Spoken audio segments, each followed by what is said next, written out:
Gotta love you a Bradford white water heater, man. I mean, top-notch water heater company. I swear. I swear. Let me tell you why, all right? Customer called us up, said, yo, went down to my basement, my carpet's wet. I'm like, well, I mean, did you look for what was leaking? He said, yeah, I look what was leaking. It's the water heater. It's the water heater. I'm like, all right, say less. Well, I'll pull up. We'll take a look at it. If I got to swap it out, I'll give you a price for it. Sometimes it's just a temperature and pressure relief valve. Sometimes it's just over. You need a new water heater. He wasn't too happy to hear that, but we showed up, took a look at it. Water heater definitely burst at the seams at the bottom. So he was in the market for a new water heater, unfortunately.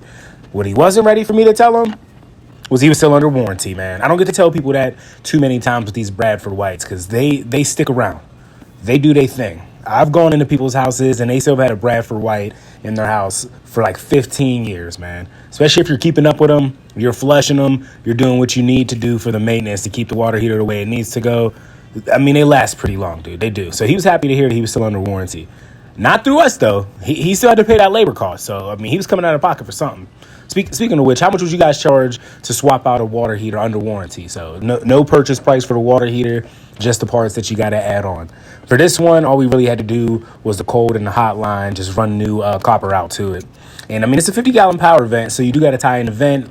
But, I mean, this is the same size, basically the same model water heater, so the vent didn't have to get rerouted or anything. It just stuck right in there. I mean, what you charging for? I mean, it's really the quickest swap that you could do.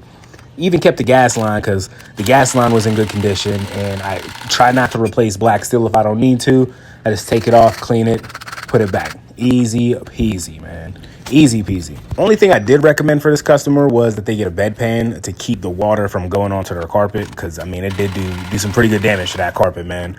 But if you know anything about plumbing, gotta love a restoration company. So, I mean, I wasn't mad. I told him, get this thing in a bedpan. We'll run a drip tube all the way down to the drain just to make sure that you don't have any leaks. And if it does leak, that it's not going to go all over your floor. It's going to have its own channel, and it's not going to go anywhere. It might take you a little longer to find out that it's leaking.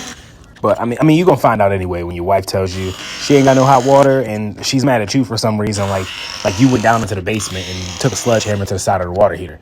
I don't know, man. You got to love a wife, though.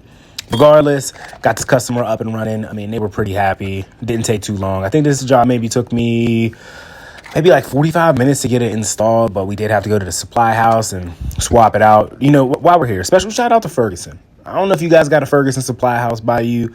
If you do, I mean, it's a prime place to be. Prime place to be, all right? They made it super easy. Just walked in there with the model and serial number. He said, Des, I'll take care of the rest of it, man. Don't worry. The water heater's by your van. Go do your job. I'm like, all right.